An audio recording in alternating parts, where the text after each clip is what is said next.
माननीय मुख्यमंत्री महाराष्ट्र राज्य यांनी सर्व शासकीय विभागांना 100 दिवसांचा कृती आराखडा दिलेला आहे। त्यान्वये पोलीस विभागास वेगवेगळ्या गुन्ह्यातील मुद्देमाल 100 दिवसात नाश करण्याबाबत सूचना दिल्यात। त्याचप्रमाणे माननीय पालकमंत्री सांगली जिल्हा यांनी देखील anti drug task force Sangli होणाऱ्या साप्ताहिक बैठकीमध्ये सांगली जिल्ह्यातील जप्त अंमली पदार्थ मुद्देमाल नाश करण्याबाबत सूचना दिल्या होत्या। त्या अनुषंगाने सांगली जिल्हा पोलीस दलातील वेगवेगळ्या 9 पोलीस ठाण्याकडील NDPS ॲक्ट 1985 प्रमाणे लागवड, वाहतूक, विक्री, सेवन अशा वेगवेगळ्या दाखल असलेल्या गुन्ह्यातील सन 1986 पासून ते सन 2024 पर्यंतचा मुद्देमाल हा NDPS ॲक्ट 1985 यामधील तरतुदीनुसार केंद्रीय अंमली पदार्थ गोडाऊनमध्ये पोलीस ठाण्याकडून जमा करण्यात आला होता।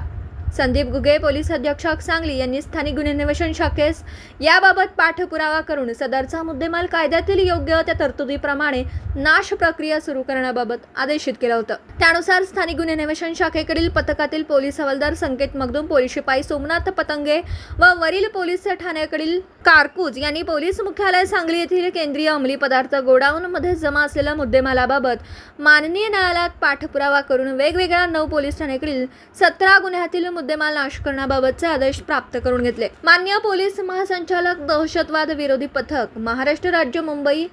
CID पुणे व विविध केंद्रीय यंत्रणा यांच्या अंमली पदार्थ मुद्देमाल नाश बाबत परवानगी घेऊन तसेच त्याबाबतच्या शासन निर्णयाप्रमाणे सांगली पोलीस दलाने सांगली जिल्ह्यात अंमली पदार्थ मुद्देमाल नाश कमिटी अध्यक्ष माननीय पोलीस अधीक्षक सांगली, सदस्य माननीय अपर पोलीस अधीक्षक सांगली, सदस्य माननीय पोलीस उप अधीक्षक गृह सांगली स्थापन केलं।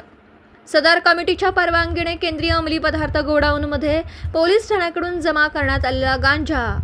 ब्राउन शुगर, कोकेन मुद्देमाल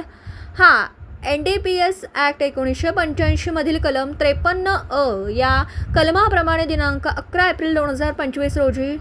Surya centre treatment facility private limited Miraj MIDC तालुका मिरज जिल्हा सांगली येथे दुपारी 1 ते 6:30च्या दरम्यान योग्य त्या नाश प्रक्रियेनुसार बॉयलरमध्ये जाळून नाश करण्यात आला। सदर नाश प्रक्रियेमध्ये सांगली जिल्ह्यातील आष्टा पोलीस ठाण्याकडील 1 गुन्ह्यातील कुरळप पोलीस ठाण्याकडील 1 गुन्ह्यातील कुपवाड MIDC पोलीस ठाण्याकडील 1 गुन्ह्यातील कवटे महांकाळ पोलीस ठाण्याकडील 1 गुन्ह्यातील सांगली ग्रामीण पोलीस ठाण्याकडील 2 गुन्ह्यातील उमदी पोलीस ठाण्याकडील 2 गुन्ह्यातील तासगाव पोलीस ठाण्याकडील 2 गुन्ह्यातील मिरज शहर पोलीस ठाण्याकडील 2 गुन्ह्यातील सांगली शहर पोलीस ठाण्याकडील 5 गुन्ह्यातील अशा वेगवेगळ्या 9 पोलीस ठाण्याकडील NDPS ॲक्ट 1985 प्रमाणे लागवड, वाहतूक, विक्री, सेवन अशा वेगवेगळ्या दाखल असलेल्या 17 गुन्ह्यातील सदरचा 813.232 किलोग्राम वजनाचा व 84 लाख रुपये किमतीचा गांजा, ब्राउन शुगर, कोकेन मुद्देमाल त्यामध्ये समावेश होता। सदर प्रक्रिया NDPS ॲक्ट 1985 मधील कलम 52A या कलमाप्रमाणे 2 शासकीय पंचसमक्ष व कमिटी अध्यक्ष सदस्य यांच्या समक्ष सुरक्षितरित्या कोणत्याही प्रकारचं प्रदूषण व त्यामुळे आजूबाजूचा परिसरातील लोकांना कोणत्याही प्रकारचा त्रास होणार नाही याबाबत दक्षता घेऊन कोणताही अनुचित प्रकार घडू नये याकरिता आरोग्य यंत्रणा तसेच अग्निशमन दल त्याचप्रमाणे सहाय्यक रासायनिक विश्लेषण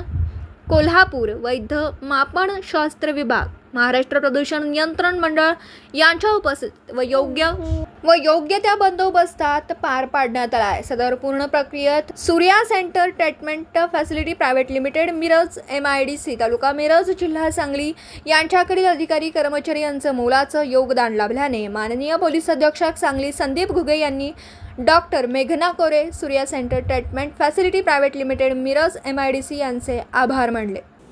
दिवसभरातील घडामोडींचा आढावा घेण्यासाठी पाहत रहा N24 मराठी न्यूज चॅनल।